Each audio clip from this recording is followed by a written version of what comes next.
Gloire à Dieu. Nous allons obéir au Saint-Esprit. Parce que c'est Dieu. Que Dieu vous bénisse. Merci. On va lui dire merci. Nous te disons merci, notre Dieu. Parce que tu es précieux. Et tu nous as donné cette précieuse vie. Afin que nous puissions te louer, te glorifier et t'exalter. Ce matin, nous avons utilisé nos voix, nous avons déployé nos gorges, Seigneur, pour te louer, pour te glorifier. C'est pourquoi, alors que nous allons maintenant méditer ta parole, nous te demandons une seule chose, disposer nos cœurs et nous permettre de comprendre exactement ce que tu veux dire. Parce qu'autour de nous et dans ce monde, Seigneur, tu vois des multiplications de religions. Mais tu sais ce qui t'appartiennent. Et c'est à cela que tu parles. Ce matin encore, Père, nous prions afin que tu puisses nous parler. Béni sois-tu au nom de Jésus, notre Seigneur. Amen. Que Dieu soit béni, qu'il soit loué, exalté. Nous sommes reconnaissants au Seigneur qui nous a donné de vivre encore un temps, parce que notre préparation n'est pas encore achevée. Mais n'oublions pas, le jour que le dernier des élus va faire son entrée, tout sera fermé. Et quand Dieu ferme, personne ne peut ouvrir. Actuellement, il a ouvert. Tout le monde peut entrer. Même les insensés peuvent entrer puis ressortir. Mais les enfants de Dieu, quand ils rentrent, ils ne sortent plus. Et c'est l'ordre divin qui établit cela. Ce n'est pas un homme. Moi, je peux faire rentrer mon cousin. Je peux faire rentrer un parent. Mais si Dieu ne veut pas, il va sortir. Gloire à Dieu. Ce matin, nous allons continuer l'étude que nous avons menée la fois passée. On va un peu pousser. J'ai demandé aux frères qu'il me l'a accordé. Nous allons terminer aujourd'hui. Que Dieu soit béni. La fois passée, nous avons parlé du ministère d'Élie. Et pourquoi ce ministère devait venir.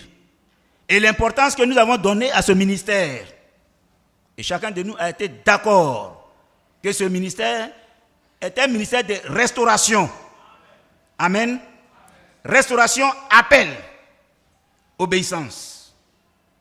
Ce ministère nous restaure tout ce qui a été disloqué, tout ce qui a été mélangé, tout ce qui ne faisait pas partie de la parole de Dieu a été ôté. Ensuite, il nous appelle pour faire partie de ce corps de Christ. Et ensuite, nous qui avons écouté, nous qui avons entendu, nous sommes tenus d'obéir. Pourquoi l'obéissance? Pourquoi obéir? Parce que Dieu est en nous. Et celui qui est enfant de Dieu, il obéit à ce que Dieu dit. Alléluia. Que Dieu soit béni. Merci. Donc nous allons présenter sur 4 tableaux. De manière résumée. Le premier tableau, c'est Élie lui-même, que nous avons vu dans le livre de Rois. Amen. Le deuxième tableau, c'est Jean-Baptiste. Vous avez vu ce que Jean-Baptiste a fait. Son ministère, c'est pour appeler les pères à l'enseignement des apôtres. Pourquoi? Parce qu'il préparait la première venue du Seigneur. Donc il fallait un peuple dont le cœur était disposé pour recevoir le Seigneur. Au point où il disait aux pharisiens et autres qui venaient à son baptême, qui vous a appris à fuir la colère de Dieu à venir?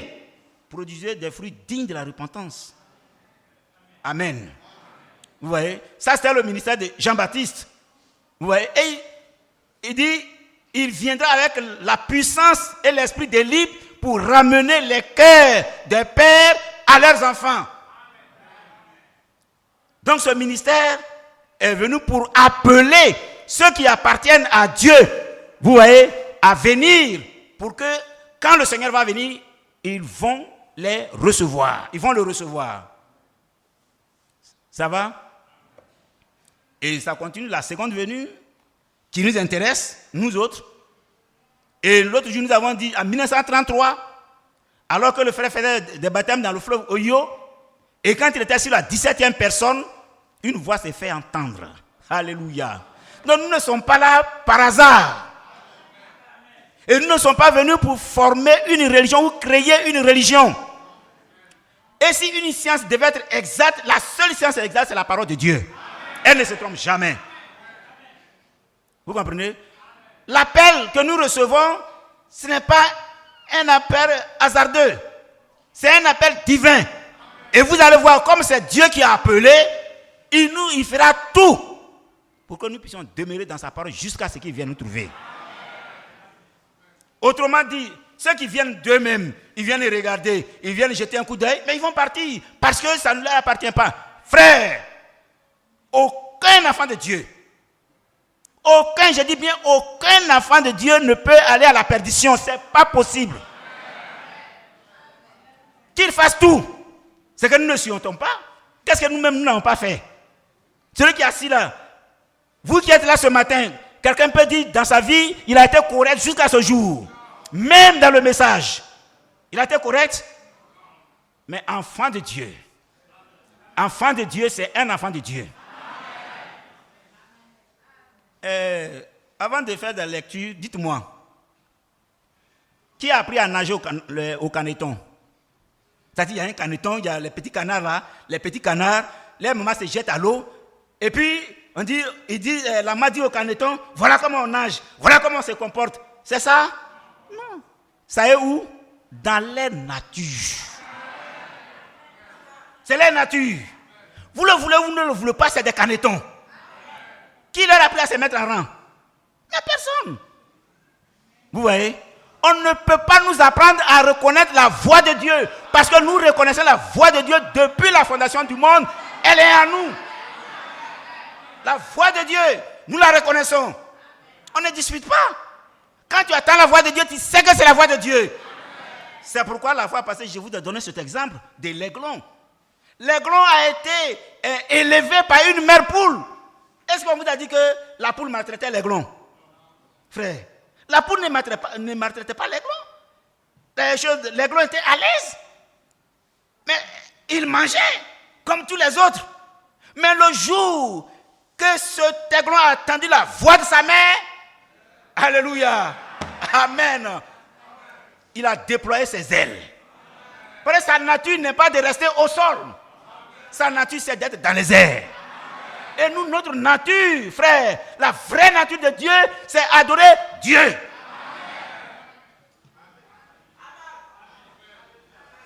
Je vais vous dire, excusez-moi, peut-être que j'irai un peu loin. Quand j'étais encore jeune homme, nous étions là en Marcory avec les camarades, des bons camarades. Ils nous donnaient de l'argent. Et puis les soirs comme ça, on allait chez les femmes prostituées. On se promenait. Bon, pour nous, c'était la jeunesse, la belle vie, les grands sportifs. Et les camarades, ça nous disait, mais il faut aller se défouler. Est-ce que vous comprenez? Mais quelque chose dans le cœur de l'enfant de Dieu ne le mettait pas à l'aise. Et pour aller faire une rencontre de football, par exemple, eh bien, je vais vous dire, pour ceux qui ne le savent pas, le jour que nous avons joué la finale contre le stade, la demi-finale contre Bondoukou, au stade Fouette-Boigny, nous avons enterré, le féticheur a dit, Bondoukou a enterré un bœuf. Donc nous autres, nous allons faire plus qu'eux. Et là, nous sommes arrivés à Abidjan, on devait quitter Gagnoa avant 5 h du matin. Mais nous avons dormi comme des soulards. Au point où les dirigeants sont venus nous ramasser. Levez-vous, levez-vous. Parce que si on sortait de Gagnoa avant cette heure-là, on allait perdre le match. Comprenez bien ce que je dis, frère. Et puis, on nous a mis dans les véhicules, on a dépassé, pour ceux qui connaissent Gagnoa, on est sorti de la ville, on est venu vers l'Asproie, et ensuite ils nous ont amené nos bagages. Et on dit, arrivé à Abidjan, si on ne devait pas rentrer dans la ville, on est resté dans la forêt du Banco. C'est là qu'il fallait rester faire tout. Et notre féticheur, il est assis quelque part à 100 mètres là-bas. Et puis toi, le footballeur, tu devais te mettre dans la tenue d'Adam et Ève. Et tu marches à pas feutré, tu arrives devant lui, et puis tu fais le cani-cani, et puis tu retournes. Alléluia. Je vous dis tout cela pour que nous puissions comprendre l'importance de ce que nous sommes en train de faire, frère. Et qu'un enfant de Dieu, c'est un enfant de Dieu. Quel que soit le lieu où il a bourlingué, il finira par être dans la maison de son Père. Pas ailleurs. Alors, tout est fini. Non seulement ça, toi le football, toi-même, tu as aussi pour toi à côté. Et chacun avait son petit coin, avait sa petite boîte. Il ne veut pas que son camarade voie. Donc il fait, et puis il va, quand il a pris pour le féticheur, et maintenant il va à côté pour faire pour lui-même. On avait les ceintures de sécurité, on avait des bagues aux pieds, et tout cela. Et puis un jour, alléluia, un jour j'arrive à Gagnoa. Il dit, mais Seigneur, tout ça, ça sert à quoi? Ça sert à quoi? Il a dit, Seigneur, on dit, les féticheurs disent, quand tu jettes un fétiche, ça revient contre toi. J'allais, j'étais un sympathisant catholique. Mais moi, je suis fatigué avec toutes ces choses-là. Je n'en veux plus. Seigneur, aide-moi. Quand j'ai fini de prier, j'ai ramassé tout, j'ai mis dans une boîte, j'ai cassé la boîte, et puis il dit, mon ami, à partir d'aujourd'hui, on se sépare. Et puis, waouh, j'ai jeté. Frère, je n'ai plus rien eu, je suis resté tranquille jusqu'à aujourd'hui. Et puis un jour, alors j'étais là, il y a un frère qui vient et puis il commence à me parler de la parole du Seigneur. Mais j'ai dit, c'est la vérité. Alléluia. Frère, j'allais à l'église catholique. Pour ceux qui ne savent pas, je suis venu. Aujourd'hui, il y a un frère que j'ai rencontré ici qui a fait le même collège que moi. Ça, c'était au niveau du collège. Voilà, 62-63, j'étais au collège catholique de Daroua. Beaucoup n'étaient pas encore nés ici. Et il y a un frère qui est venu après nous. Je lui ai dit que j'avais encore une photo. Mais pour moi-même, en montrant ça, il y a un camarade qui est parti avec. Et voilà, c'était les enseignants et les professeurs, les prêtres du collège catholique de Daloa. Pour ceux qui veulent le voir, ils pourront le voir. Et puis, donc on était des braves catholiques. Et j'ai demandé au Seigneur de m'aider. Donc désormais, j'allais jouer sans fétiche. Et un jour, un frère vient et puis me parle de quelque chose. Il a dit, à l'église, on dit qu'on a mangé pomme. Mais ce qu'on a mangé là, ce n'est pas pomme, mais c'est ceci. Mais j'ai dit, c'est la vérité. Oh, ce message est difficile.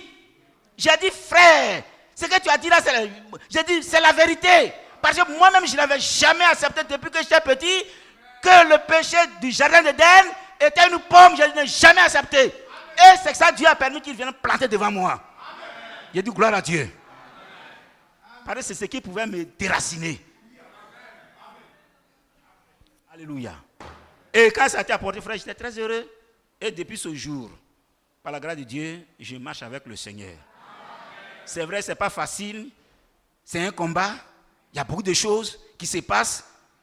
Mais en tant qu'enfant de Dieu, je suis accroché. Et je conseille à tous de nous accrocher. Parce que l'enlèvement, c'est une réalité. La vie éternelle, c'est une réalité. La résurrection, c'est une réalité. Que Dieu soit béni.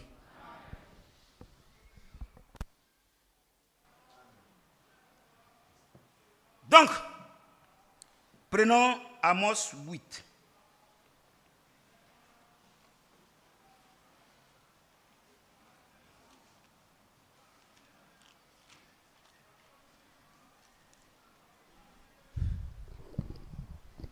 Le verset, à partir du verset 11.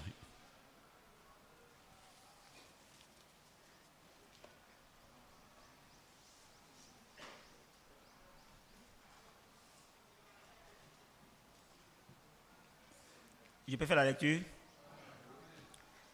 voici les jours viennent, dit le Seigneur, l'Éternel, où j'enverrai la famine dans le pays, non pas la disette du pain et la soif de l'eau, mais la faim et la soif d'entendre les paroles de l'Éternel. Ils seront alors errants d'une mer à l'autre, du septentrion à l'orient. Ils iront ça et là pour chercher la parole de l'Éternel. Et ils ne la trouveront pas. Père Céleste, bénis cette parole que nous venons de lire au nom de Jésus, notre Sauveur. Amen. Bien-aimés frères et sœurs, alors ce jour est un jour capital. Quand quelqu'un a faim, qu'est-ce qu'il fait? Il cherche à manger. Il cherche de la nourriture. Il cherche de l'eau pour assouvir sa soif. Mais ici, le Seigneur nous dit, les jours viennent où lui-même va envoyer la faim. Pas la faim de la nourriture, mais la faim d'entendre la parole de Dieu. Et tous vont chercher partout, d'un lieu à l'autre, cette parole. Alors, je dis ceci. Comme le Seigneur a annoncé et que l'ennemi a entendu cela, lui aussi, frère, il va se mettre dans la brèche. Il va se mettre dedans pour commencer à accabler, pour commencer à planter, pour commencer à s'aimer. Alléluia. Et même la faim va augmenter. Et c'est à ce moment lui va tendre la main. Pour dire, la nourriture que vous cherchez et que vous ne trouvez pas, la voici. L'eau que vous cherchez et que vous ne trouvez pas, la voici. Frère, et les religions vont se multiplier. Mais gloire soit rendue à Dieu. Quand peut-être ils vont goûter à cette nourriture, ils vont essayer, quand ils vont goûter, ils vont dire non, cette nourriture ne convient pas à mon estomac. Quelques-uns vont rester là pour un bon moment. C'est vrai. Après, ils ne savent que faire. Et nous savons que la parole est une sémence. La parole est une sémence. Quand Dieu sème, l'ennemi sème. Lui aussi. C'est pourquoi, frère, il faut maintenant chercher la vraie sémence. Il faut chercher la vraie parole. Mais lui qui a dit qu'il va envoyer la faim, c'est lui encore qui va nous donner ce qu'il faut pour avancer. C'est pourquoi, frère, nous allons lire, lisons Matthieu 13. Matthieu 13. Matthieu 13.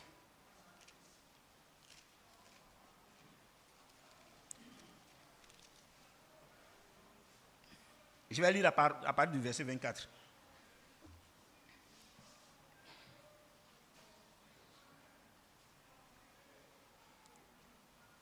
Il leur proposa une autre parabole et il dit: le royaume des cieux est semblable à un homme qui a semé une bonne semence dans son champ.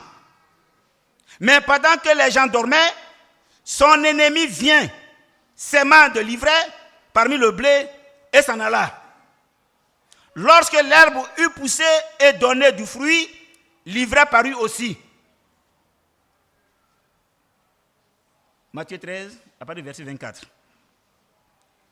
Les serviteurs du maître de la moisson vinrent lui dire: Seigneur, n'as-tu pas semé une bonne semence dans ton champ? D'où vient donc qu'il y a des livrets? Il leur répondit: c'est un ennemi qui a fait cela. Et les serviteurs lui dirent: veux-tu que nous allions l'arracher? Non, dit-il, de peur qu'en arrachant l'ivraie, vous ne déraciniez en même temps le blé. Laissez-les croître ensemble, l'un et l'autre, jusqu'à la moisson. Et à l'époque de la moisson, je dirais au moissonneur, arrachez d'abord l'ivraie et liez-la en gerbe pour la brûler. Mais amassez le blé dans mon grenier. Alléluia. Frère, je vais vous dire.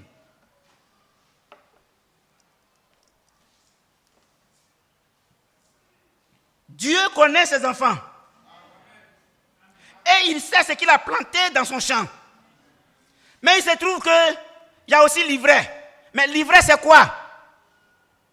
Je vais vous dire. Il y a 2 semences dont le Seigneur parle ici. Il y a le blé, qui est la vraie semence, et il y a l'ivraie, qui est la mauvaise semence. Donc les deux se ressemblent au point où Dieu lui sait. Mais nous, en tant que serviteurs, nous ne le savons pas. C'est pas vrai? Les serviteurs ont dit, Seigneur, nous allons aller arracher l'ivraie. Il dit, ah non, de peur. Alléluia. C'est pourquoi j'affirme qu'un enfant de Dieu peut bourlinguer, il peut tout faire, mais il finira par venir dans la maison de son père. Il sera dans le grenier. Oui, c'est. Il sera dans le grenier. Alors, si c'était moi, j'ai vu un frère dans un péché, je l'ai cassé, allez jeter là-bas. Pourquoi? Parce que moi j'ai les yeux humains. Mais le Seigneur dit ne le faites pas. Sinon vous allez tout mélanger. Vous allez casser les enfants de Dieu. Alléluia. Autrement dit, on aurait déjà condamné Paul. Ah oui, frère. Paul, on l'a déjà condamné. Et on allait cajoler Judas. On allait traiter de Judas, bon serviteur, grand serviteur. Pendant qu'on est en train de donner de gros coups de poing à Paul. Ces deux-là représentent effectivement ce que nous sommes en train de lire. Amen. Amen. Donc il dit, laissez-les grandir ensemble. Parce que quand ils vont grandir, chacun posera selon sa nature. Chacun agira selon sa nature. Pas parce que quand il va grandir, il va devenir enfant de Dieu. Ou que l'autre va grandir, il va devenir démon. Mais à cause de nous les hommes, de faire attention pour ne pas les mélanger déjà. Mais laissez-les croître ensemble. Et quand vous allez, les deux semences se ressemblent.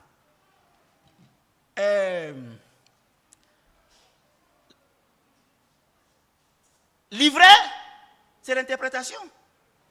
Ah oui, frère. L'ivraie, c'est l'interprétation. Et la vérité, c'est la parole de Dieu. Mais voilà, les deux se ressemblent. Mais quand vous allez voir l'ivraie, même ça dit, quand les serviteurs ont vu, mais c'est pas possible. Mais Seigneur, comment ça se fait que les deux se ressemblent comme ça? Il dit, restez tranquille. C'est pourquoi, frère, la science exacte de Dieu, c'est sa parole. Elle ne se trompera jamais. C'est pourquoi, frère, nous aussi, depuis Élie, il était obligé de rétablir ce que ces gens sont venus casser. Vous comprenez? Il a tout mélangé, il a tout gâté. Élie est venu pour rétablir, pour restaurer. La mission première d'Élie, c'est de restaurer. Et alors, excusez, je vais lire ça quelque part avec vous. 1 Roi 18.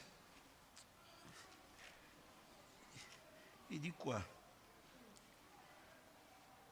Lisez le verset. Je n'ai pas écrit ici, mais on va le lire quand même. Le verset 36. Au moment de la présentation de l'offrande, Élie, le prophète, s'avançant et dit, Éternel Dieu d'Abraham, d'Isaac et d'Israël, que l'on sache aujourd'hui que tu es Dieu en Israël. Alors, vrai, c'est ça. Il faut reconnaître le vrai Dieu. Or, le message d'Élie, c'est de nous montrer le vrai Dieu. C'est de nous dire qui est le vrai Dieu, parce qu'il y a plusieurs dieux. C'est ça. Ensuite, il dit que je suis ton serviteur et que j'ai fait toutes choses par ta parole. Point. Pas par interprétation. Je pense que Dieu voulait dire ceci. Non, non, non, non, on ne pense pas. Dieu a déjà tout établi. Vous comprenez? Voici ta parole. J'ai fait toutes choses par ta parole, pas par autre chose. Donc, frère, l'interprétation est un poison. Pendant que la vérité donne la vie, l'interprétation donne la mort. La Bible va le prouver. Amen. L'interprétation crée la confusion. Gloire à Dieu. Et le doute. C'est pourquoi le ministère d'Élie est d'une grande importance. C'est pourquoi le ministère d'Élie est d'une grande importance. Et ce ministère vient pour rétablir la vérité et appeler ceux qui appartiennent à Dieu. Frère, parce qu'il va vous dire une chose. Pourquoi, quand un serviteur de Dieu est en train de prêcher la vraie parole, ça énerve certaines personnes? Ça les énerve. Ils ne sont pas contents. Mais pourtant, c'est la vérité. Et la vérité choque. Mais les enfants de Dieu, eux, ils avalent. Ils disent, Seigneur, merci. Oh Dieu, je ne savais pas. Et que ce repas est savoureux. Ah, je vais bien manger. L'autre jour, j'étais en train de passer quelque part devant cet André. Il y a les kiosques en face là. J'ai vu une brochure du frère Franck en vente là. Au commencement, était la parole et non l'interprétation. J'ai regardé, il a dit, hey, ça se vend? Oui, frère. Les gens prennent pour chercher l'argent. Ça les donne eux-mêmes. Ils ne lisent pas pour avoir la vie, mais ils vendent pour avoir de l'argent. Donc, frère, vous allez voir que l'interprétation et la vérité ne sont pas éloignées l'une de l'autre. Non, c'est un petit décalage. Un petit décalage. Et maintenant, toi, tu commences à douter. On dit, mes frères, est-ce que l'enlèvement n'a pas déjà eu lieu? Voilà. Et puis tu es là, est-ce que l'enlèvement, on ne te dit pas frère l'enlèvement, mais est-ce que l'enlèvement n'a pas déjà eu lieu? Et puis tu dis, mes frères, regardez, quand le frère Branham mort, le frère Franck l'a vu en vision, allant au ciel. Donc c'est l'enlèvement. Et puis tu dis, c'est vrai. Pitié. Pitié. Mais un enfant de Dieu, quand il attend une telle chose, mais son visage change. Et son visage change, mais il devient triste. Parce que lui, il sait que l'enlèvement est une réalité. La parousie. Ce n'est pas une interprétation. Alors, donc ici, il a dit, ce ministère ne s'adresse pas à tout le monde, mais au peuple de Dieu. Vous comprenez? Au peuple de Dieu, que nous sommes, que vous êtes. Pourquoi? Parce qu'il a été écrit que mon peuple, ça dit, mes brebis attendent ma voix. Vous comprenez? Il y a plusieurs voix qui vont se faire entendre. Il y a plusieurs religions qui vont se dessiner. Mais le peuple de Dieu reconnaît la parole de Dieu. Et sait que ça vient de Dieu. Ça ne vient pas de Dieu. Et ici, ensuite, il a dit, Élie Jean-Baptiste, nous avons déjà parlé. Alors maintenant, je vais dire les bienfaits du ministère d'Élie de notre temps. Amen. Les bienfaits du ministère d'Élie de notre temps. Élie, Jean-Baptiste, Élie de notre temps. Et il aura Élie pour les Juifs, Élie et Moïse pour prêcher quand l'église sera enlevée. Et ils vont venir pour prêcher afin que le peuple d'Israël trouve le peuple qu'il faut. Alléluia. Donc, le ministère d'Élie de notre temps nous a apporté des choses très importantes que nous devons connaître. Bien, et tout à l'heure, je vous ai dit, c'est en 1933, dans le fleuve Ohio, quand le frère Branham était en train de faire des baptêmes, plusieurs baptêmes ce jour-là, et il était sur la 17e personne. Et une voix s'est fait entendre de la même manière que Jean-Baptiste est venu avec un message pour ma première venue, je t'envoie avec un message pour ma seconde venue. Frère, c'est clair. Ceux qui étaient là, beaucoup ont commencé à courir, d'autres même sont évanouis, ne comprenaient rien. Mais Dieu a parlé. Dieu a parlé. Dieu a parlé pour moi, Dieu a parlé pour vous. Dieu a parlé pour les Américains, Dieu a parlé pour les Européens, Dieu a parlé pour les Asiatiques, Dieu a parlé pour les Asiatiques et tout le monde. Dieu a parlé, mais uniquement à son peuple.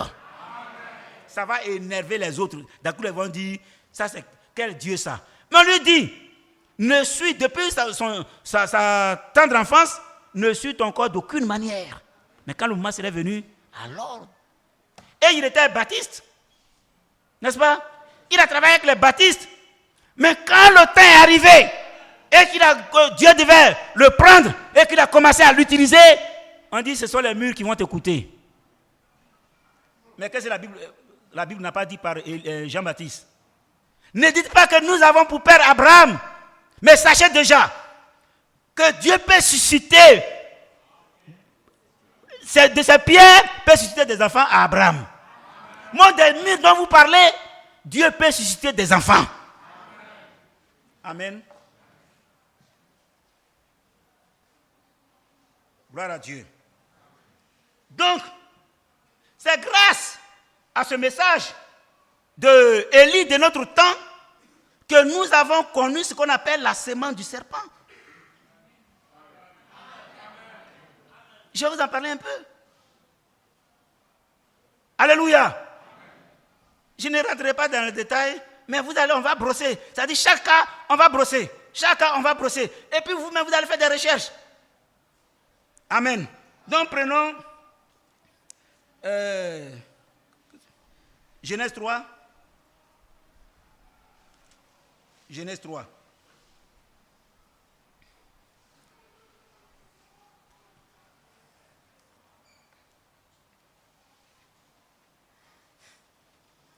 Je lis à partir du verset 1. Ceux qui notent, c'est bien. Ceux qui ne notent pas aussi et qui retiennent, c'est aussi bien. Mais seulement, quand vous serez devant une situation, pareil, il y en a. On dit, mais comment un serpent peut chercher une femme? Voilà. Mais la Bible prouve cela. Comment un serpent peut avoir contact avec une femme? Mais la Bible prouve cela. Si la Bible a dit que c'est ça, toi, enfant de Dieu, tu vas dire quoi? Tu dis merci Seigneur. Mais lui-même va apporter des précisions pour que tu le saches. Donc,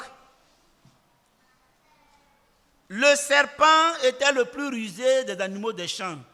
Genèse 3, à partir du verset 1.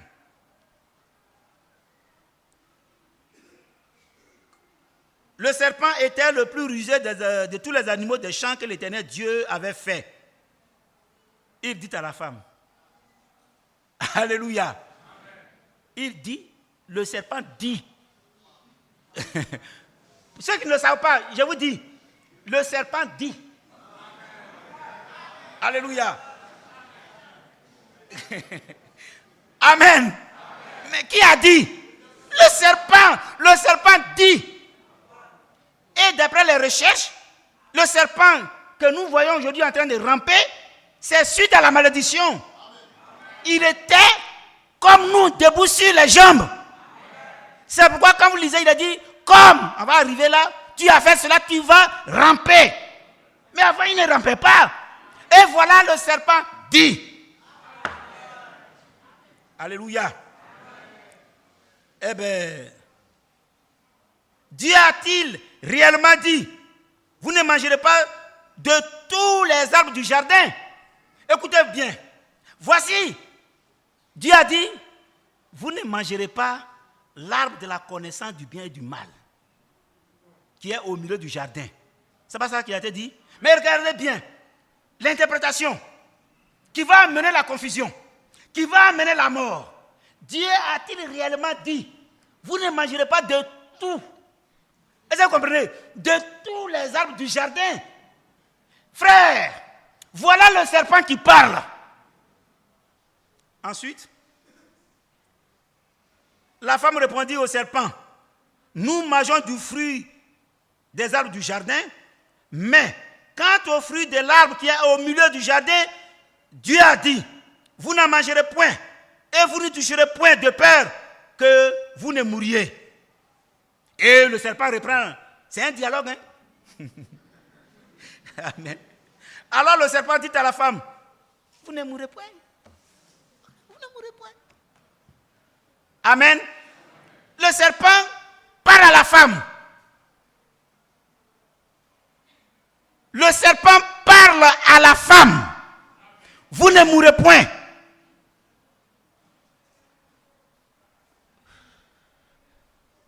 Alors, mais Dieu sait que le jour où vous en mangerez, vos yeux s'ouvriront et que vous serez comme des dieux connaissant le bien et le mal.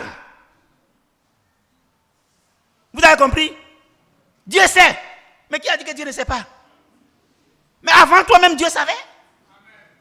C'est pourquoi il dit, si vous mangez, vous allez mourir. Alors il vient et puis il interprète. Enfin, il ajoute quelque chose de tout. Et ça a renversé la foi de la femme. Ça l'a mis dans la confusion. Et alors, elle va passer maintenant à l'acte. La femme vit que l'arbre était bon à manger et agréable à la vue. Quel bel homme. Joli garçon. Sans produit ghanéen. Voilà. Il est taillé, bien taillé. Les séducteurs.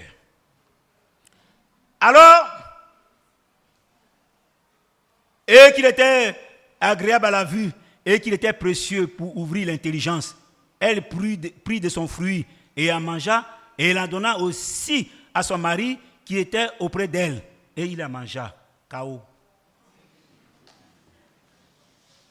K.O. net. Il a mangé du fruit dont le Seigneur leur avait dit de ne pas manger. Il leur a donné cet ordre. Parce que si vous mangez, vous allez mourir. Alors le serpent vient et puis dit, est-ce que de tout? Est-ce que vous ne mangerez pas de tout? Frère, c'est ça. Dans l'interprétation, n'écoutez pas l'interprétation. Si quelqu'un vient avec son interprétation, dites-lui de se retirer de vous. Parce que la Bible dit la vérité. La Bible dit la vérité. La vérité, c'est la parole de Dieu. Et l'interprétation, c'est la mort, c'est le mensonge. Ensuite,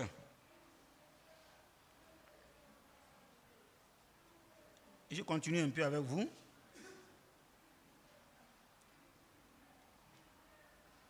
Et les yeux de l'un et de l'autre s'ouvrirent.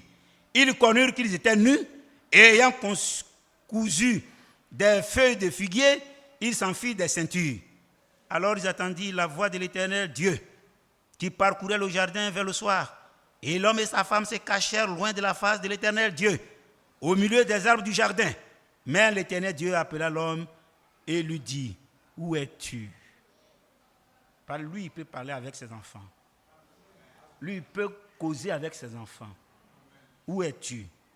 Il répondit, j'ai entendu ta voix dans le jardin et j'ai eu peur parce que je suis nu et je me suis caché.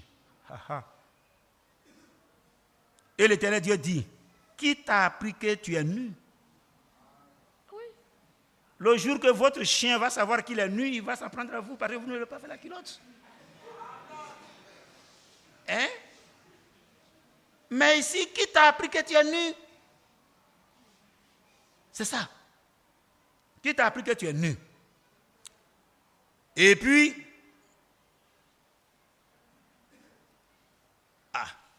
excusez-moi.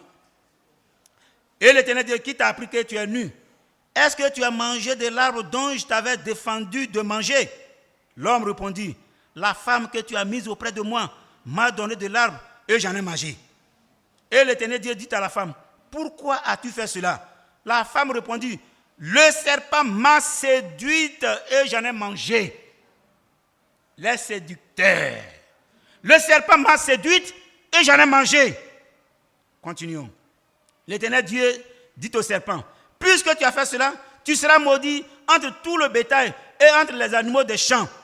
Tu marcheras sur ton ventre et tu mangeras de la poussière tous les jours de ta vie. Alors vous avez compris la différence de ce qu'il était et de ce qu'il est devenu.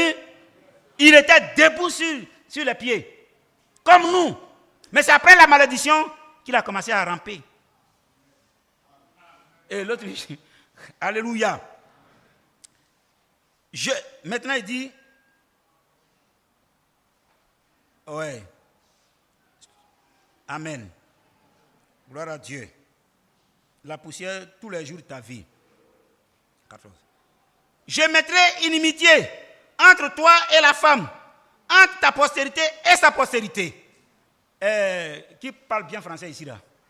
Tout le monde? Tout le monde parle français? J'espère que nous parlons français. C'est vrai qu'on s'exprime en français, mais il y a beaucoup qui parlent français. Et certainement, ici, ceux qui parlent français peuvent aider les autres à comprendre et à parler le français. Pas à s'exprimer en français, mais à parler le français. C'est pourquoi, frère, voilà ce qu'il dit. Je mettrai inimitié entre toi et la femme. Frère, d'abord, nous avons vu que le serpent a entretenu, et s'est entretenu avec la femme. C'est pas vrai? Ça, c'est un point important. Moi, je suis un admirateur, c'est-à-dire je lève les chiens. Quand j'étais à Boaké, j'avais le gros chien, personne ne pouvait rentrer dans ma cour comme il veut. Les labradors, les bergers, et je n'aimais pas les chiens Côte d'Ivoire là, c'était les chiens de race. Je prévoyais un sac de riz, viande hachée, que j'allais acheter pour les nourrir. Et je suis certain que le frère Badi fait autant, mieux que moi-même. Aujourd'hui, il y a quelqu'un qui n'a qu'à aller rentrer comme il veut chez le frère Badi. Mais ici, frère, bien que nous ayons élevé ces chiens, nous n'avons jamais parlé de voix audible avec ces chiens. C'est par les petits signes. Couche-toi, il se couche. Viens, il vient. Mais le chien ne peut pas exprimer ce qu'il a. Mais ici, le serpent s'est exprimé. Et Dieu dit, je mettrai inimitié.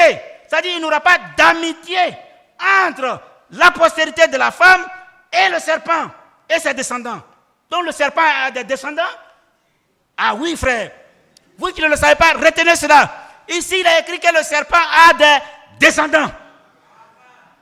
Le serpent a quoi? A une postérité. Quand on parle de la postérité d'Abraham, alléluia, ça veut dire derrière Abraham, il y a des hommes. Alléluia. Derrière Abraham, il y a des hommes. Et ici, derrière le serpent, il y a des hommes. Et ces hommes ne seront pas en amitié avec les hommes de la femme. La femme a des hommes derrière, le serpent aussi a des hommes derrière. Quand les deux vont dégager, alléluia, la femme va disparaître, le serpent va disparaître, tous ceux qui vont apparaître derrière le serpent, tous ceux qui vont apparaître derrière la femme, ne se liront pas par amitié. Ce groupe-là ne se lit jamais par amitié. Alléluia. Donc ils ont une postérité qui agit jusqu'à aujourd'hui. Alléluia. Donc quand Dieu dit, je mettrai inimitié. Inimitié, c'est inimitié. Inimitié, ça dit qu'il n'y aura pas d'amitié. C'est pourquoi, frère, c'est pourquoi, sœur, nous mettons un accent particulier sur le mariage. Quand vous devez vous marier ici, frères et sœurs, on dit faites attention, ce n'est pas pour rien. Vous pouvez ramasser un serpent en ville.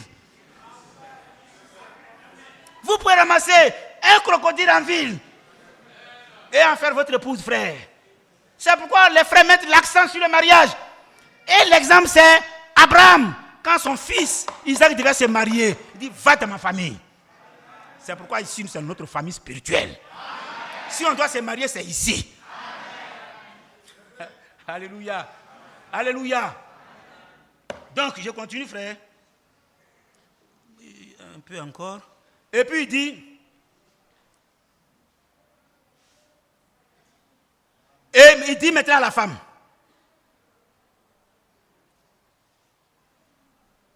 Entre t'apporter sa prospérité, celle-ci t'écrasera la tête et tu lui briseras le talon. Eh bien, les frères en parlent souvent ici. Vous avez vu à Golgotha? Là, c'est accompli. Alléluia. Je continue. Et il dit à la femme, écoutez bien mes sœurs. Il dit à la femme, puisque tu as écouté la voix, attention, j'augmenterai la souffrance de ta grossesse. Madame, j'augmenterai les souffrances de ta grossesse. J'ai mangé un fruit et voilà que je vais souffrir pour accoucher. Ça ne vous dit rien? Quels sont les nouveaux? Le matin, on apprend des nouveaux aussi, frère. Vous êtes là? Ça ne vous dit rien? Quelqu'un qui a mangé fruit, on n'a pas dit que tu es dans le cas tombé? Tu es dans le cas pourri? Il faut te procéder tous les jours. Mais, alléluia, j'augmenterai la souffrance de tes grossesses. Tu enfanteras avec douleur et tes désirs se porteront vers ton mari, mais il dominera sur toi. Frère, une grossesse est une grossesse. Cela veut dire qu'il y a eu un rapport entre l'homme et la femme. C'est pourquoi il y a eu grossesse. Alléluia.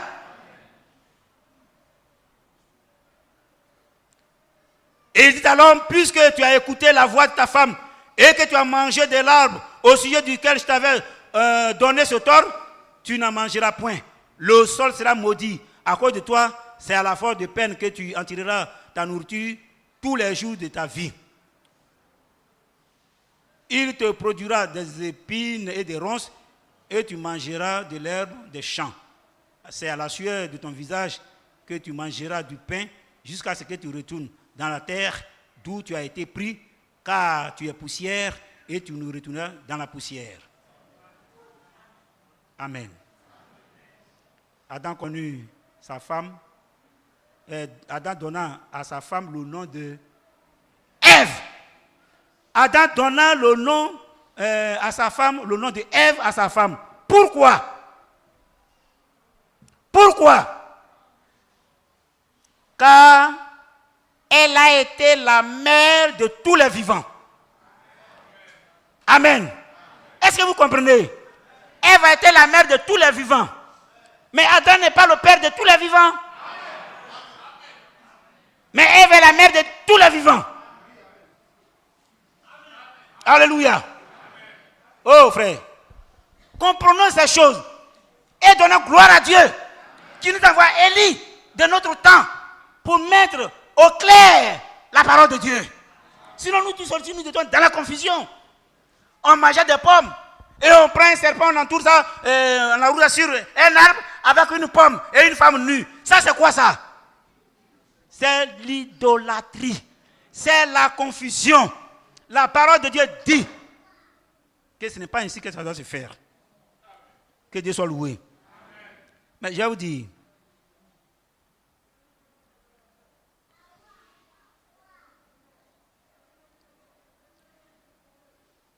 amen.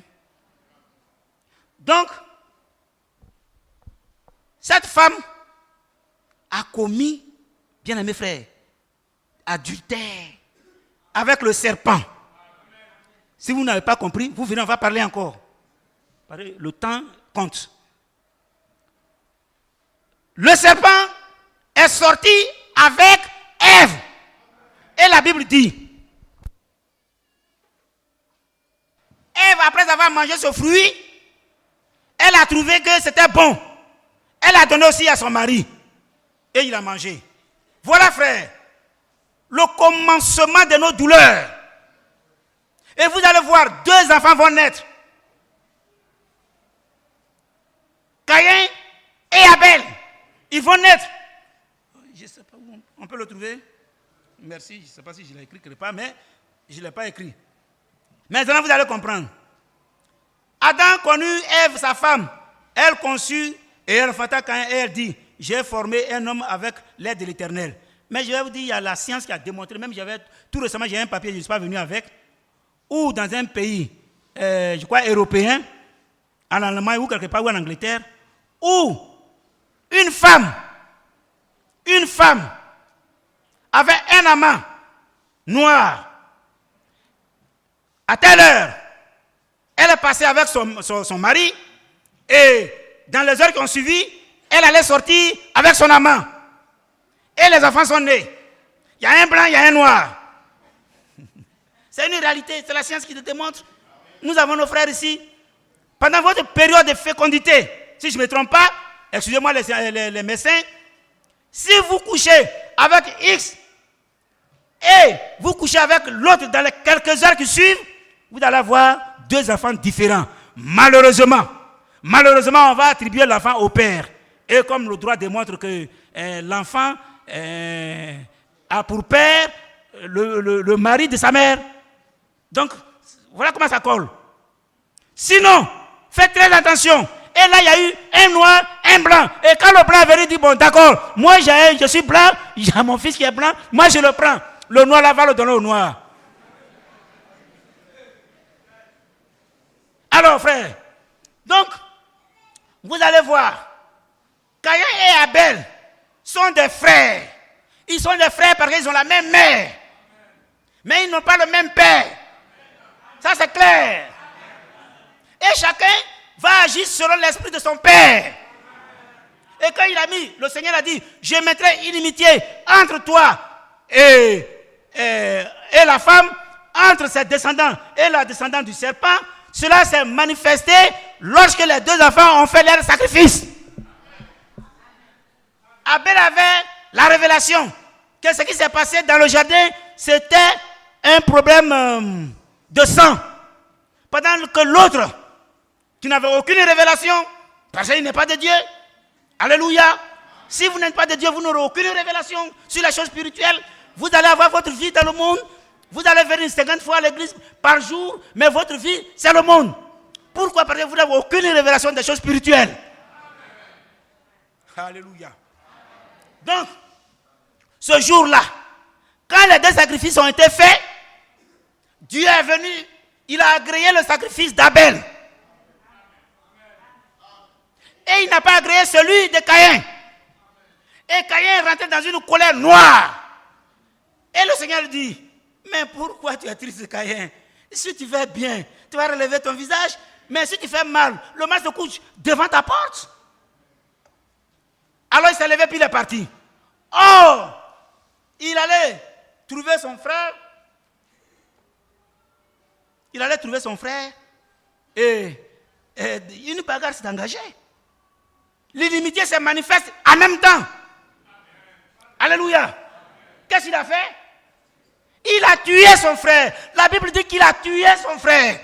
Pourquoi? Parce qu'ils ont la même mère. Ils n'ont pas le même père. Chaque enfant va manifester les attributs de son père. Et on dit, il est meurtrier depuis le commencement. Aujourd'hui, les meurtriers qui ne se répandent pas, qui continuent dans le mal, ils sont les enfants de Caïn. Même si un enfant de Dieu, par mégarde, a eu un tel comportement, quand il rentre à la maison, il pleure, il souffre. Seigneur, c'est pourquoi je suis convaincu que ce soit pendant la guerre militaire, quelque part, quand il veut même dégainer là, il tremble. Ah oui, il a peur. Il a peur, comment je vais faire? Oui, frère, c'est ça. Et quand cela s'est manifesté, bon, il a tué. Et le soir, comme d'habitude, le Seigneur, l'Éternel vient et puis dit, il a commencé à répéter, mais Caïn, où est ton frère? Qu'est-ce qu'il a dit? Je suis le gardien de mon frère. Voilà un enfant. Est-ce que vous comprenez? Ah, qui travaille? Est-ce que moi je suis le gardien de mon frère? Oui. C'est comme ça, sa vie. Et cette inimitié s'est manifestée. Et ils se sont séparés. Chacun va désormais produire selon son espèce. Selon sa nature. C'est pourquoi, frère, regardez bien au milieu de vous. Je souhaite que tout le monde soit enfant de Dieu. Mais s'il y a les enfants du malin, ils vont se manifester. Ils viendront ici, mais ils vont partir. Et la Bible dit, ils sont partis parce qu'ils n'étaient pas des nôtres. Et vous allez voir aussi, que les enfants de Dieu qui sont actuellement dans les religions. Mais demandez au frère Bamba comment il est venu. Ils sont nombreux comme ça qui sont venus. Alors vous pensez qu'on allait, on a ronronné dans les oreilles. Une seule parole a suffi. Une parole est sortie. Et il a dit, ça c'est de Dieu. Ça c'est de Dieu. Un jour on devait faire un baptême là. Mais est-ce que ce n'est pas la même chose? Est-ce que, quand il a dit ceci, avec ça, est-ce que ce n'est pas la même chose? Non, frère. Un enfant de Dieu, on dit, la Bible dit qu'il y a un seul baptême, un seul Dieu. Et le baptême que les apôtres ont pratiqué, c'est ce que nous pratiquons. Donc, je continue maintenant, on va parler. Et je vais vous lire avec vous, je crois, Proverbe, pardonnez-moi, Proverbe 30. Proverbe 30. Aïe. Proverbe 30.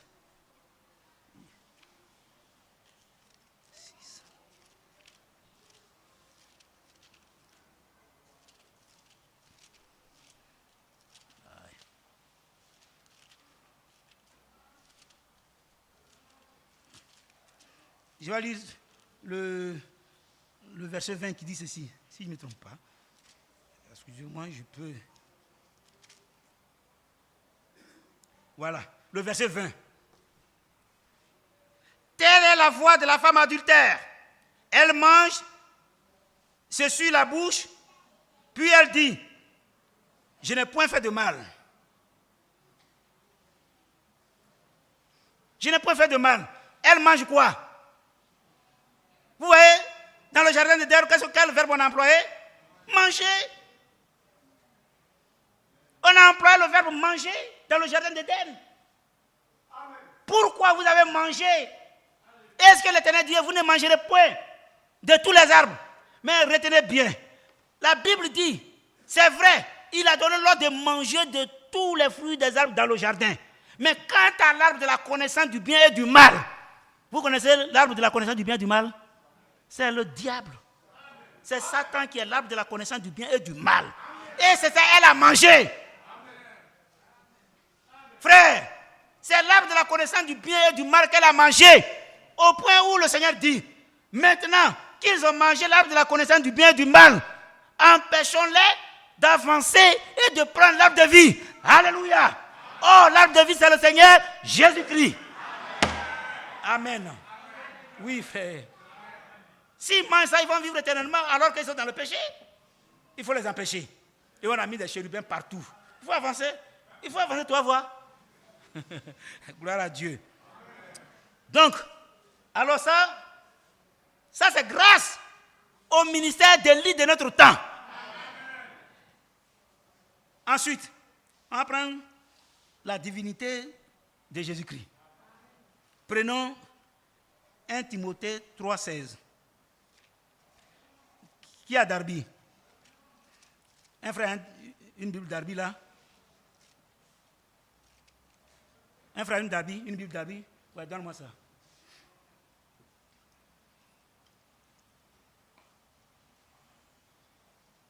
Faut trouver.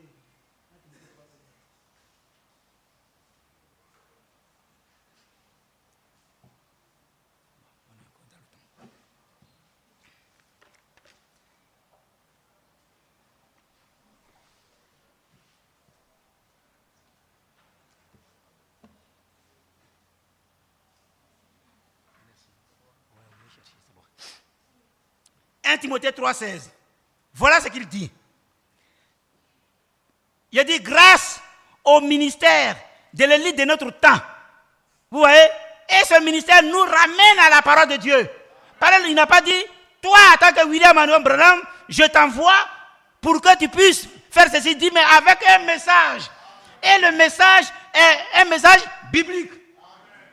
Un message qui ne sort pas de l'écriture, qui demeure dedans, qui nous ramène à la parole du Seigneur, à l'enseignement des apôtres. Et alors il dit ceci, le verset 16. Il dit, et sans contredit, le mystère de la piété est grand. Dieu a été manifesté en chair. Alléluia.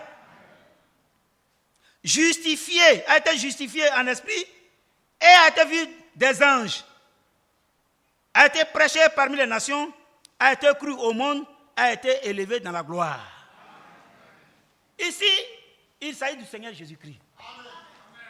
Ce Jésus que vous voyez là, c'est Dieu manifesté en chair. Ce n'est pas une troisième personne de la Trinité. Dieu manifesté en chair.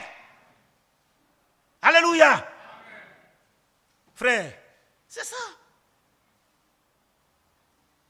Et quand vous allez comprendre, quand on parle de mystère, le mystère de Dieu, c'est Jésus-Christ. C'est ça le mystère de Dieu. Mais mystère, Père, Fils, Saint-Esprit, mystère de la Trinité, c'est du mensonge. Excusez-moi. Oui, frère. Ce n'est pas un mystère de parler de Trinité. Trinité, ce n'est pas un mystère. Hein? C'est une interprétation qui est un mensonge, qui est un poison et qui tue. Mais le mystère de Dieu, c'est Jésus-Christ. Le mystère. Et c'est pourquoi, frère, le quatrième Élie, c'est-à-dire Élie et Moïse, quand ils vont venir pour Israël, selon Apocalypse 17, quand ils vont annoncer le mystère, la Bible dit que ce mystère va s'accomplir. Ce mystère va s'accomplir pour les Juifs. Parce que jusqu'à aujourd'hui, les Juifs ne reconnaissent pas Jésus comme Dieu. Mais ce jour-là, quand Élie et Moïse vont venir pour prêcher, oh là là, amen. Et la Bible dit qu'il faut commencer à pleurer comme on pleure sur un fils unique. Mais qui t'a fait ça? Qui a fait ceci?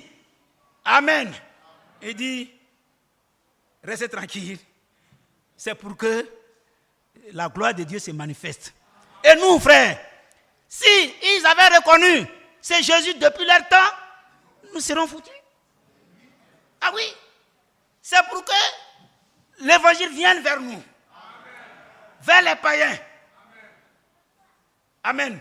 C'est pourquoi aujourd'hui il a fermé, c'est-à-dire il a mis des écailles sur leurs yeux, afin que nous puissions parvenir au salut. Quand le dernier des élus des païens va entrer, frère, ce serait terminé. La porte est bouclée. C'est pourquoi 1 Corinthiens 10, il dit ceci. Je vais lire ça aussi avec vous. 1 Corinthiens 10.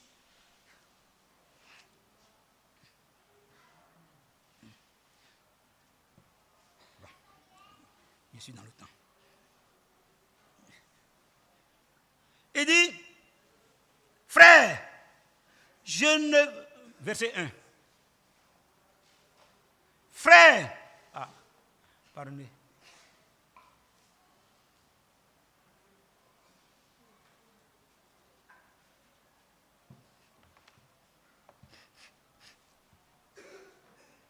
Je ne veux pas que vous ignoriez que nos pères ont tous été sous la nuée et qu'ils ont tous passé au travers de la mer, qu'ils ont tous été baptisés à Moïse dans la nuée et dans la mer, et qu'ils ont tous mangé le même aliment spirituel, et qu'ils ont tous bu le même breuvage spirituel, car ils buvaient à un rocher spirituel qui les suivait, et ce rocher était Christ. Amen.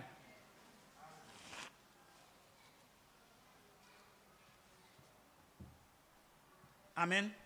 Ce rocher était quoi? Christ était né. À ce moment, Christ était né. Mais la Bible dit que ce rocher qui les suivait là, ce rocher auquel il buvait là, dans le désert. Et vous savez pourquoi Moïse a été retranché? Vous savez ça? C'est parce que ce rocher a été frappé 2 fois. Et c'est Christ qui devait mourir 2 fois.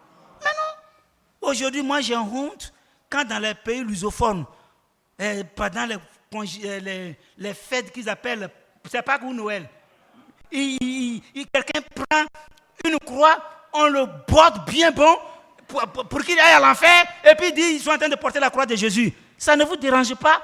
Vous pouvez porter la croix de Jésus? Il dit il y a un repas que je dois manger. Est-ce que vous pouvez manger ce repas? Frère, ne vous manquez pas de Dieu. C'est même une foutaise. C'est-à-dire que vous ne reconnaissez même pas l'œuvre accomplie de Golgotha. Frère, Vous qui êtes venus aujourd'hui là, quand Noël va arriver, fuyez. C'est une idolâtrie, c'est un mauvais geste. On se moque de Dieu. Vous comprenez? On ne peut pas prendre une croix. Mais toi, tu souffres comme ça pour rien, c'est cadeau. On va te tuer, cadeau. On va te crucifier, cadeau. Mais Jésus n'a pas été crucifié, cadeau. Tout est accompli. Tout est accompli. Vous et moi, nous sommes sauvés. Frère, je ne doute pas de ma foi, je ne doute pas de mon salut. Je n'ai aucun doute. C'est vrai, je peux, en tant qu'Ali, j'ai des difficultés peut-être personnelles. Mais je ne doute pas de mon salut. Parce que je suis enfant de Dieu. Alors, je suis enfant de Dieu. Mais mon père peut me corriger. Mais papa m'a frappé. Et puis après, je reviens à la maison. Pourquoi? Parce que papa m'a frappé. Je reviens à la maison. Quand papa a mis peut-être de l'argent quelque part, tu as regardé à gauche, tu as regardé à droite, tu as pris, tu es parti. Qui a pris mon argent? Qui a pris mon argent? Tu ne dis rien. Et puis maintenant, il commence à vous frapper. Tu pleures. Quand tu vas, tu reviens. Frère, sœur, vous avez des difficultés. Mais si vous êtes enfant de Dieu, rentrez à la maison. Ne restez pas au dehors. Votre père vous attend. Il ouvre les bras. Oh, l'enfant prodigue. Oui, l'enfant prodigue. Voilà mon fils qui est là. Il était mort. Et voilà maintenant, il vit. Amen. Donc, le baptême d'eau, grâce au ministère de l'élite de notre temps, nous n'avons plus de confusion en ce qui concerne le baptême d'eau. Amen. Je vais lire avec vous. D'abord, prenons Éphésiens 4. Éphésiens 4. Je lis. La Bible dit,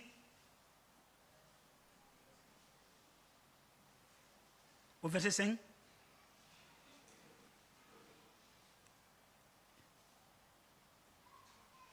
aussi vous avez été appelés à une seule espérance par votre vocation.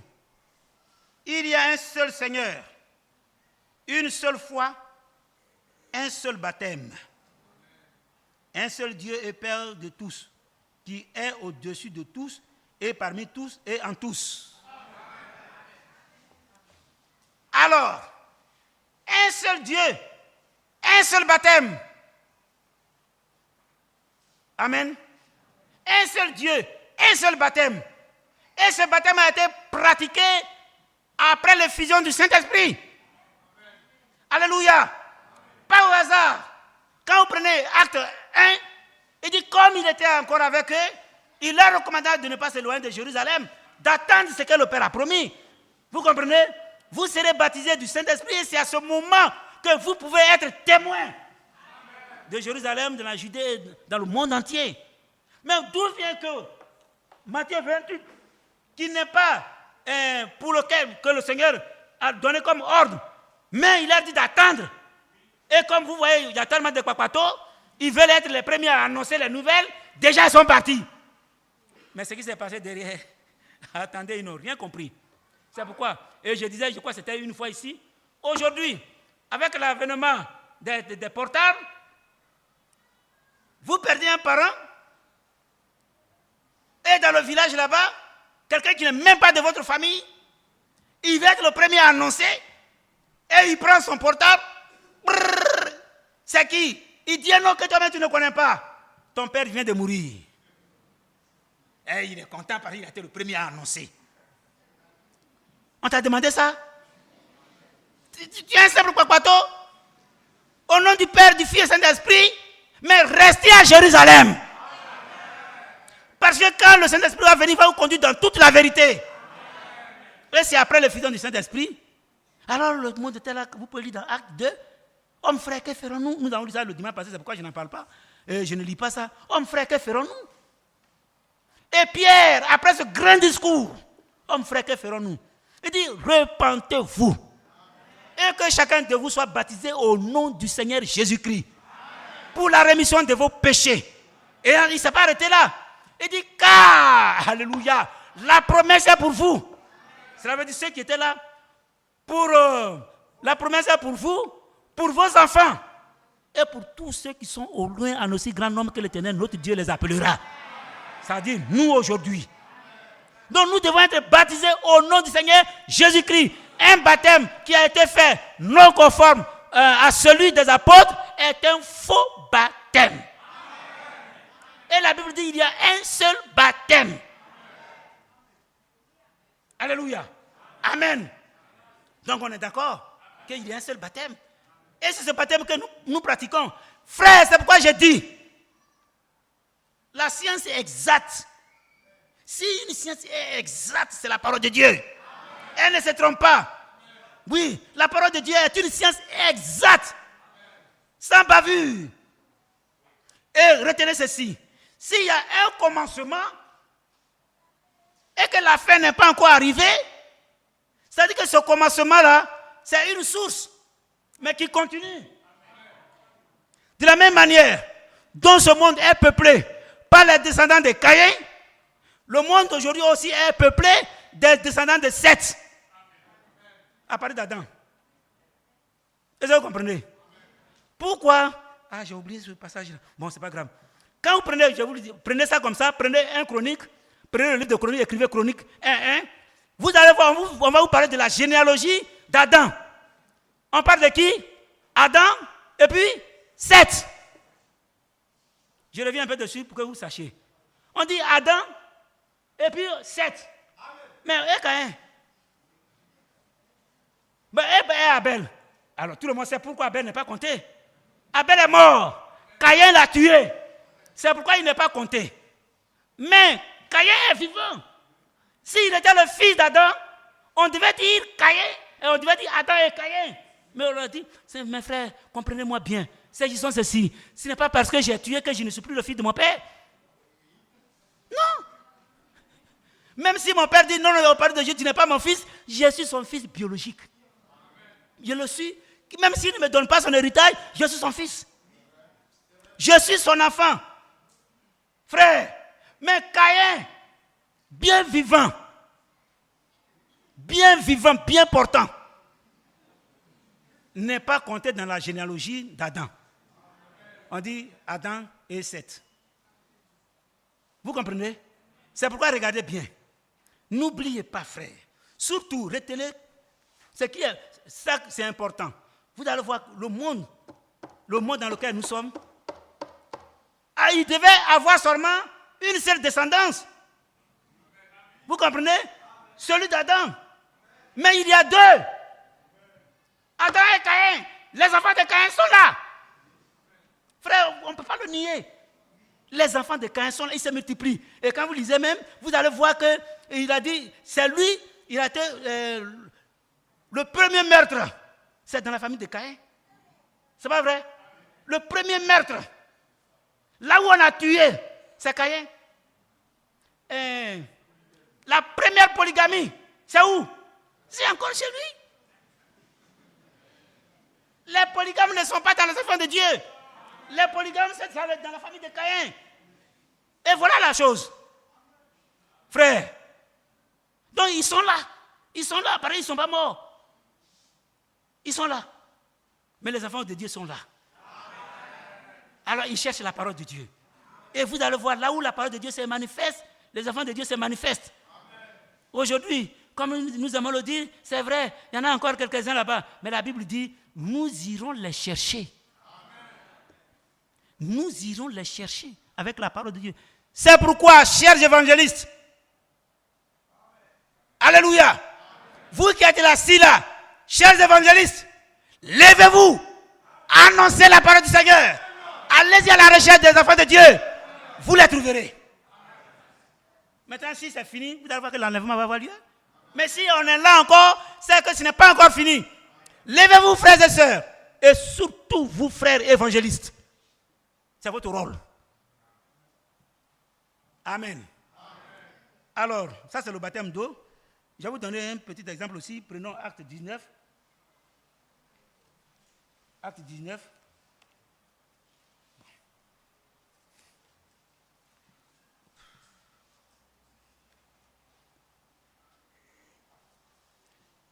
Acte 19, à partir du verset 1. Pendant qu'Apollos était à Corinthe, Paul, après avoir parcouru les hautes provinces de l'Asie, arriva à Éphèse. Ayant rencontré quelques disciples, il leur dit: avez-vous reçu le Saint-Esprit quand vous avez cru? Ils lui répondirent: nous n'avons même pas entendu dire qu'il y a un Saint-Esprit. Il dit: de quel baptême avez-vous donc été baptisé? Il répondit: du baptême de Jean. Alors Paul dit: Jean a baptisé du baptême de repentance, disant au peuple de croire en celui qui venait après lui, c'est-à-dire en Jésus. Sur ces paroles, ils furent baptisés au nom du Seigneur Jésus. Alors, pourquoi vous voulez vous opposer au baptême qui est fait au nom de Jésus? La Bible le dit. Et tous les chrétiens, tous ceux qui ont cru, depuis la Pentecôte jusqu'à ce jour, les vrais enfants de Dieu font le baptême au nom de Jésus. Amen. Les autres peuvent faire ce qu'ils veulent, ils interprètent, ça c'est normal. Oui, frère, que Dieu te bénisse. Amen. L'interprétation c'est la mort, donc ils peuvent continuer d'interpréter. Ils sont libres. Mais nous ne pouvons pas nous opposer à leur interprétation. Mais ne goûtez pas, cela paraît un véritable poison. Amen.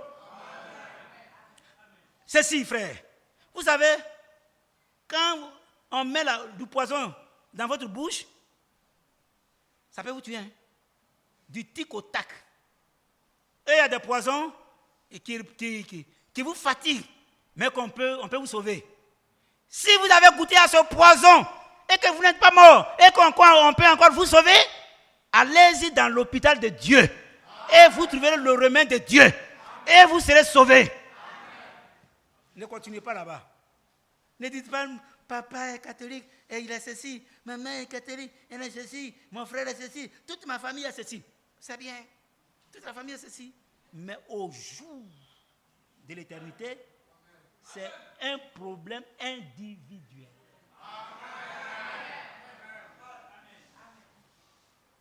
Ils sont nous, sans faire nous malheur. Ils sont nous. Que mon Jésus baba, bah frère m'be Yosef, ils sont nous.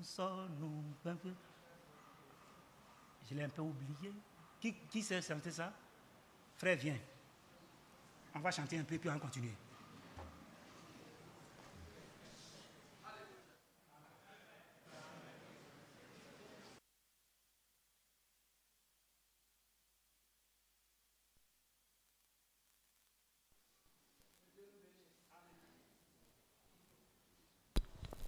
Sonu, sona te fue me se.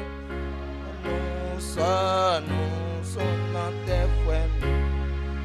Sonu, sona te fue me se.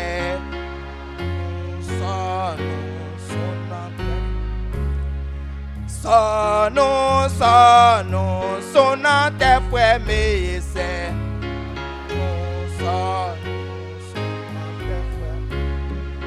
Plaît-moi Jésus, waba, sonna te fue me se.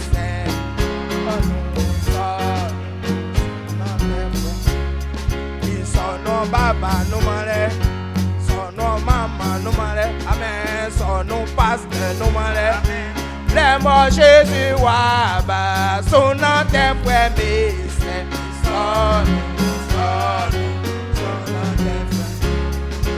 Plaît-moi et bien waba, sonna te fue me se.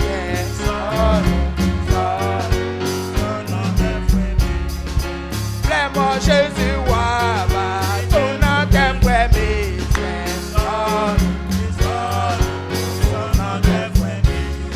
Ils sont nos monseigneurs, nous malais, sont nos pasteurs, nous malais, sont nos monteurs, nous malais. Plaît-moi Jésus waba, sonna te fue me se.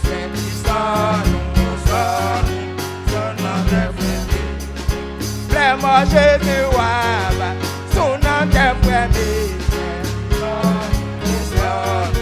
Sonna te fue me se. Son nom maman nous malais, son nom papa nous malais. Plaît-moi Jésus waba, sonna te fue me se.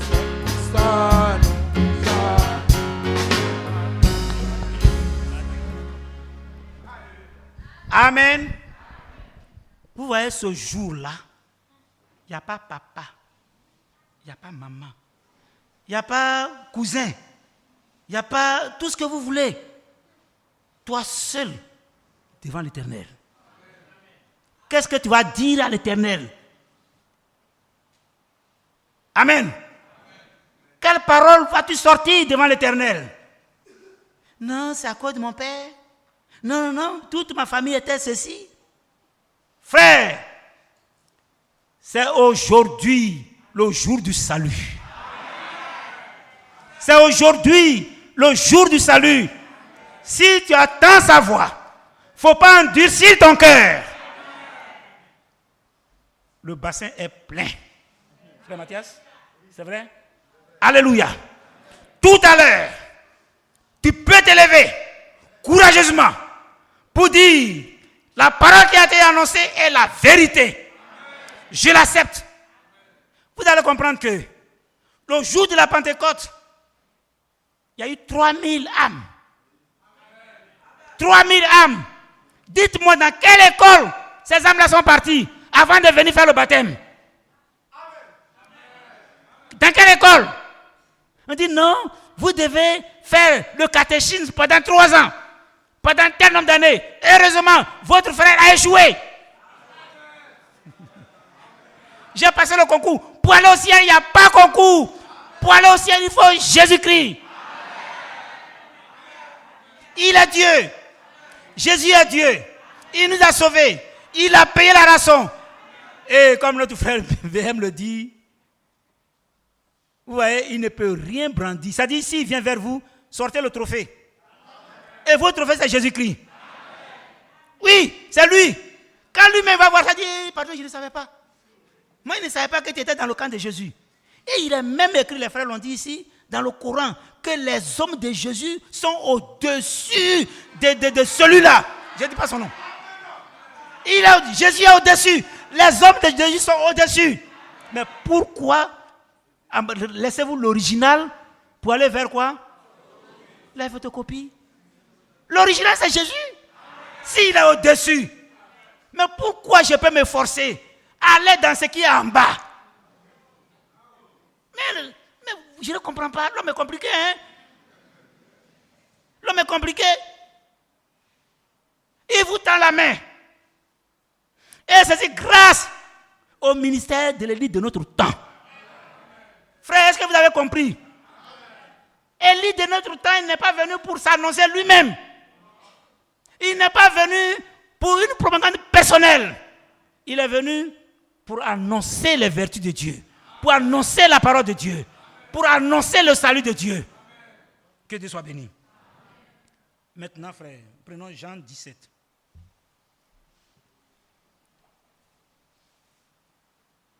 Bon.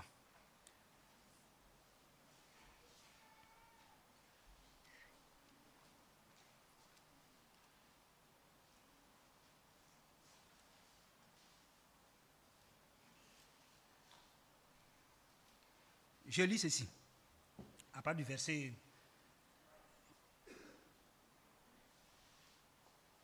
3. Oh, la vie éternelle, c'est qu'ils te connaissent, toi, le seul vrai Dieu, et celui que tu as envoyé, Jésus-Christ. Je t'ai glorifié sur la terre, j'ai achevé l'œuvre que tu m'as donnée à faire. Et maintenant, toi, Père, glorifie-moi auprès de toi, toi-même, de la gloire que j'avais auprès de toi avant que le monde fût. Maintenant, il dit, j'ai fait connaître ton nom.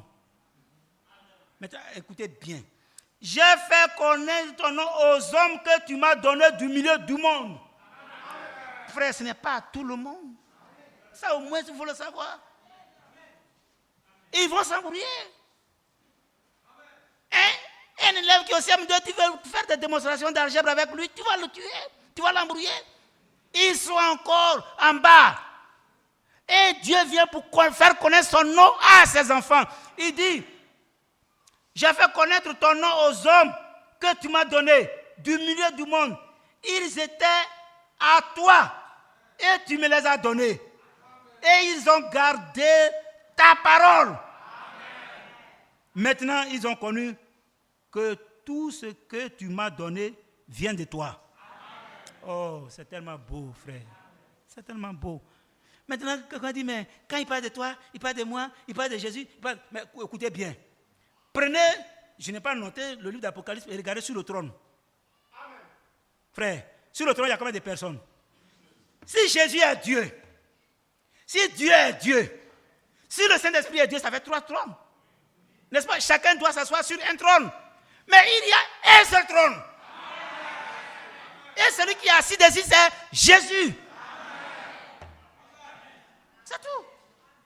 Vous qui venez d'arriver, il y a un seul trône. Il n'y a pas 2. Il n'y a pas 3. Et celui qui est assis dessus, c'est Jésus. Alors quand il va s'asseoir sur son trône de jugement, mon ami, ce ne c'est plus, venez à moi, vous tous qui êtes fatigués, chargés, et je vous donne le repos. Ce ne serait plus ça. Il va juger avec équité et avec vérité. C'est pourquoi maintenant, venez. Venez à Jésus pour être sauvé. Venez sauvé pour toujours. Venez à Jésus pour être sauvé. Sauvé, sauvé pour toujours. Il n'y a dans le ciel et sur la terre aucun autre nom qui a été donné. C'est le nom de Jésus. Sauvé, sauvé, sauvé.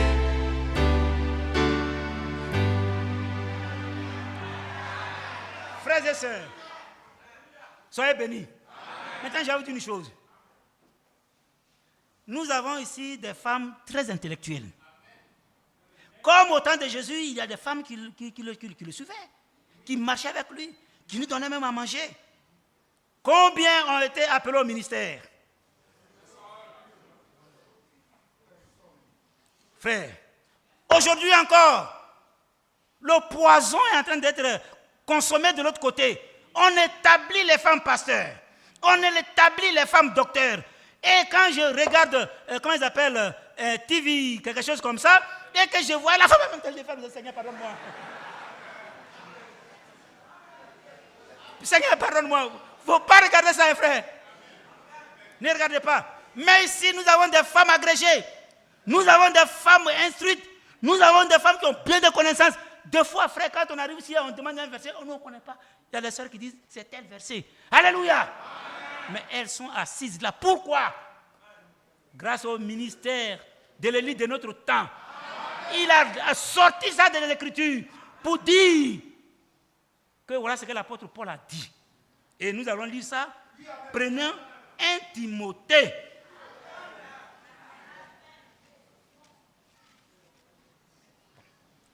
Timothée 2.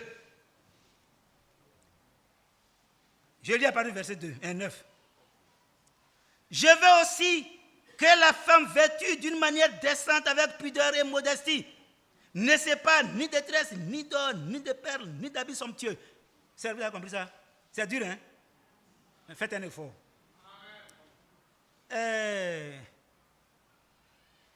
Vous voyez, généralement, quand on parle de tresses, peut-être d'autres ne font pas attention. Seuls quand vous vous habillez correctement, la Bible même dit que votre chevelure, c'est votre voile. Votre chevelure, c'est votre voile. Ça, c'est bon. Mais faites très attention. Moi, je ne vous impose rien, mais c'est la Bible qui vous impose quelque chose. Il dit, je veux aussi que les femmes vêtues d'une manière décente, avec pudeur et modestie, ne séparent ni de tresses, ni d'or, ni de perles, ni d'habits somptueux, mais qu'elles séparent de bonnes œuvres, comme il convient à des femmes qui font profession de servir Dieu. Amen. Marie, Marthe et autres. Alors, que la femme écoute l'instruction en silence, avec une entière soumission. Amen. Je ne permets pas à la femme d'enseigner, ni de prendre de l'autorité sur l'homme, mais elle doit demeurer dans le silence. Amen. Car, alléluia, Adam a été formé le premier, Ève ensuite.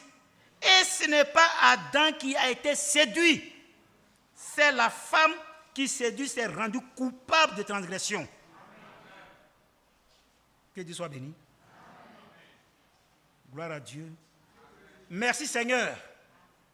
Toi qui ne fais exception de personne, tu nous as mis ici pour nous donner la vie. Et nous sommes conscients de cette vie. C'est pourquoi nous ne voulons pas l'utiliser n'importe comment. Qu'on ne nous voit pas n'importe où. Vous êtes les enfants de Dieu, les enfants de roi. Mais je vous dis, c'est les enfants des autres qui peuvent du doigt venir chez vous. Ce n'est pas le contraire. Amen. Que Dieu soit béni. Que Dieu soit loué. Amen.